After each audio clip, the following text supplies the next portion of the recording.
తెనాలి కొత్తపేటలోని శ్రీశైల భక్త సేవా సమితి కార్యాలయాన్ని endowments regional joint commissioner Chandrasekhar Azad సందర్శించారు. సేవా సమితి వారి నూతన సంవత్సర క్యాలెండర్ను ఆవిష్కరించారు.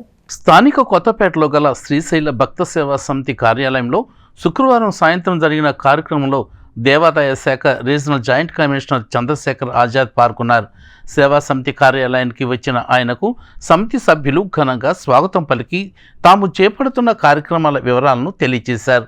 ఈ సందర్భంగా శ్రీశైల భక్త సేవా సమితి ఆధ్వర్యంలో రూపొందించిన నూతన సంవత్సర క్యాలెండర్ను చంద్రశేఖర్ ఆజాద్ ఆవిష్కరించారు.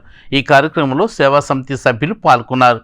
కార్యక్రమంలో సేవా సమితి అధ్యక్షుడు ఆళ్ల వెంకట సుబ్బయ్య, కొడాలి లక్ష్మీ భారతి, వెంపటి రవీంద్ర, తుమ్మల శివరామకృష్ణ, పోకల రమేష్ బాబు, ఎం పూర్ణచంద్రరావు, భాస్కర్, సత్యనారాయణ, ఆలపాటి సుజాత, నక్కా వేణుగోపాల్, ఎంవి శ్రీనివాస్, వాసు, పూర్ణకుమారి, పాండురాజు తదితరులు పాల్గొన్నారు. శ్రీశైల భక్త సేవా సమితి వారి యొక్క ఆహ్వానం మేరకు ఈ రోజున వీరి కార్యాలయానికి ఇక్కడ రావడం జరిగింది.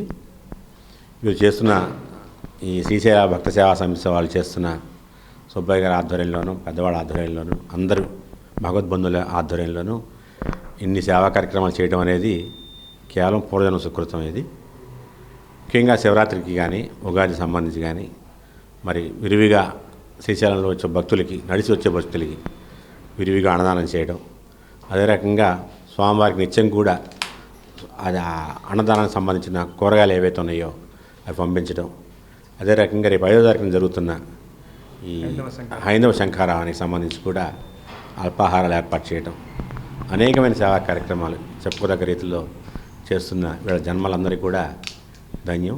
హై సోల్స్ ఇవన్నీ కూడా మన స్థానికంగా ఉన్న చిన్న చిన్న దేవాలయాలు కూడా అభివృద్ధి చేసుకుంటూ ఉండాలి. పెద్ద దేవాలయాలు కూడా వెళ్ళాలి. ఎందుకంటే పరమాత్మ అక్కడ వెలిచిన క్షేత్రాలు కాబట్టి వాటికి వెళ్ళాల్సిందే కంపల్సరీగా. కొంత భాగం ఇక్కడ కూడా స్థానికంగా ఉన్న దేవాలయాలు కూడా చూడండి, ఇవి కూడా డెవలప్ చేయండి అని చెప్పేసి చెప్పడం జరిగింది. వారు చర్చించుకొని, పెద్దవాళ్ళందరితో చర్చించుకొని తగు నిర్ణయాలు తీసుకుంటారు. ఈ శ్రీశైల భక్త సేవా సమితి అంతా కార్యక్రమాలు మరింత విస్తృతం కావాలని, రాష్ట్ర వ్యాప్తంగా కూడా ఇంకా స్ప్రెడ్ అవ్వాలని చెప్పేసి ఆ పరమాత్మని, ఆ శ్రీశైల మలానంద స్వామిని కోరుకుంటున్నాను. ఈ రోజున ఆ ఆర్జేసీ గారు డ్యూటీ నిమిత్తం ఇక్కడ అనుకోకుండా రావడం జరిగింది. మరి శ్రీశైల భక్త సేవా సమితి ఆఫీస్ మేము సోమవారం ఆర్జేసీ గారు కూడా చూపించాలనే ఉద్దేశంతో తీసుకురావడం జరిగింది. మేము ఈ కార్యక్రమాలు సార్ యొక్క సహాయ సహకారాలతో కానీ నా సూచనల మేరకు మాకు అసలు శ్రీశైలం చేస్తుంటే సార్ ఒకటే చెప్పారు, అంటే శ్రీశైలం చేస్తున్నారు, అందరూ చేస్తున్నారు, మీరు చేయాల్సింది ఇంకోటి ఉందండి. ఏంటి సార్ అంటే ఉగాదికి కర్ణాటక నడిచి వస్తారండి, వాళ్ళకి వాటర్ దొరకదు, ఫుడ్ దొరకదు, మీరు ఎక్కడ చేయండి, అది మంచి పుణ్యం అంటే అది ఇప్పుడు 10 సంవత్సరాల నుంచి అది కంటిన్యూ చేస్తున్నాం సార్ సూచనల మేరకు. అలాగే మరి ఈ మధ్యకాలంలో మరి వరదలు రావటం వలన వరదలకి దాదాపు 25,000 మందికి ఫుడ్స్ అందించడం జరిగింది.